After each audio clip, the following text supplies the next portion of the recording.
Hello everybody, this is a follow-up video to the techniques that we showed you during the choice unit in North Allegheny Intermediate's classes.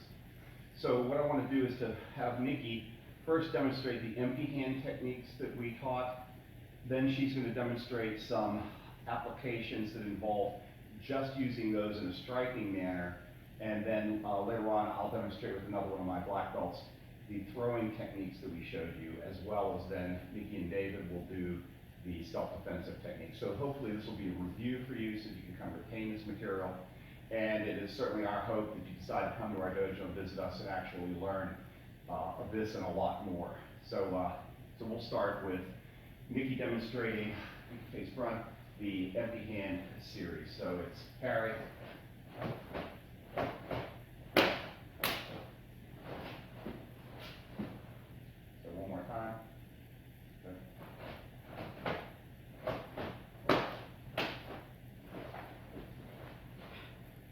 okay, so if we're just going to utilize these techniques as a, just in terms of striking and not doing some of the other things we did.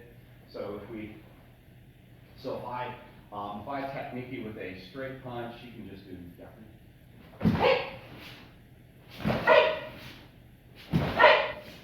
okay, so if she does the parry and the block, she can transfer it over.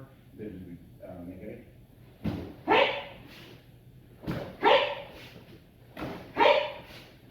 Okay, so these are again just utilizing just the striking techniques. If I throw a hooking punch,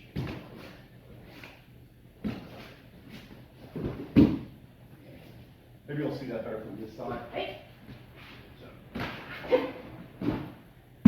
Okay, so she applied a joint lock at the end. So if we're going to then shift into showing the throwing techniques, I'll have my student David assist me so we can demonstrate those. Okay, so what I'm going to do is to demonstrate the three throwing techniques that we showed within the short choice unit that you took. These are combined with the basic blocks that we taught, but these are going to be taken to a throwing or a joint locking position. Keep in mind that when you train at our dojo, you learn how to fall and how to absorb the shock well, so I can throw David fairly hard and he's not being injured. So the first one is if David comes and throws a straight technique at me, from here, strike the neck, knee, pull his head through, and then finishing punch.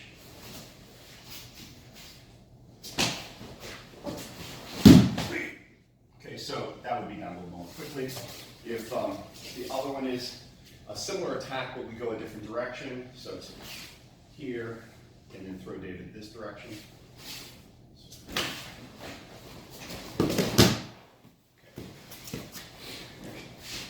And then third one is he throws punch, then throw down. So slowly, and then throw the ground. Thank you.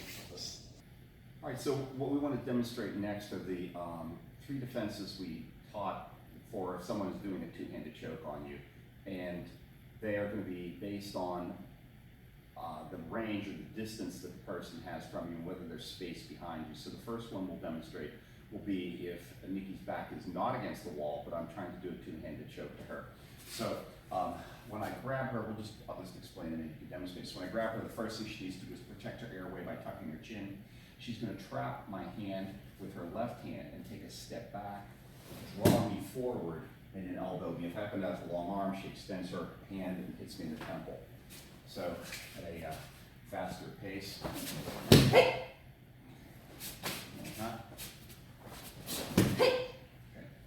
So the second defense would be is if I'm choking her but she doesn't have the room to step back, so if I push her up, she protects her airway, and she's going to do up and down. So what she's going to do is she's going to bring her arm to her center line and basically like comb her hair.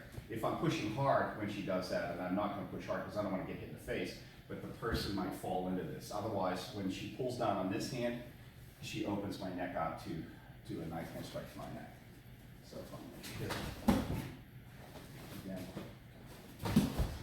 Okay.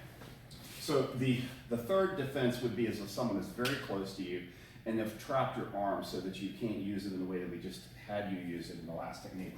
So if I'm pinning her here and I have my forearm in her throat, she has to do the first target of opportunity to hit me in the groin, which will make me go over. She hooks underneath my nose, and this pressure upwards, and then it strikes me. So if we're here.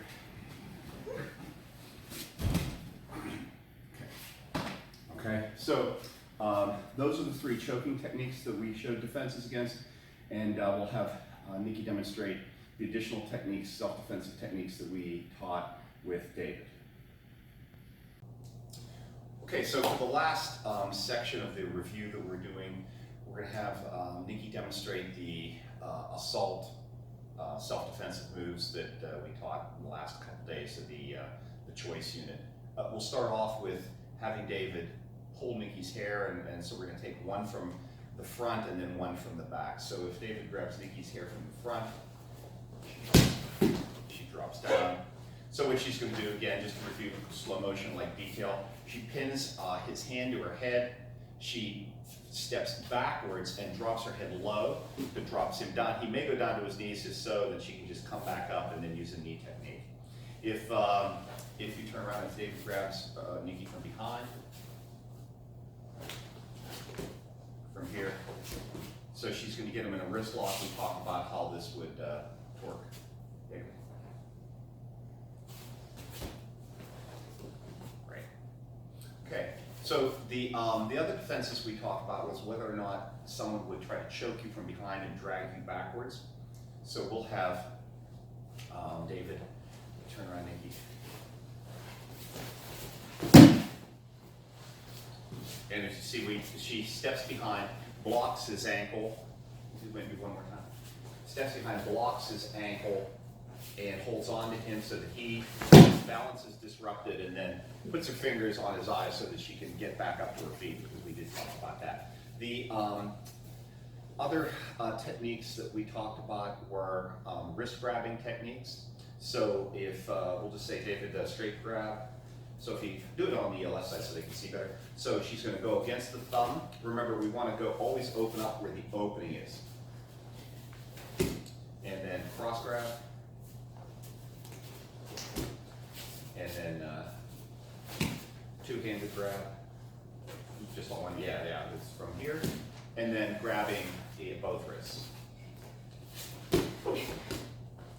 Okay. Want to do it again? Back, do it again. So from here. Okay. And then lastly, we talked about if somebody would get you in a bear hug, pin your arms down to the side. So I think if you face front, so she's going to drop down, shoot her arms out, and step out to the side so she can elbow David. And then she could also, if he knows how to throw, or she knows how to throw, and he knows how to break fall, you can do the shoulder throw.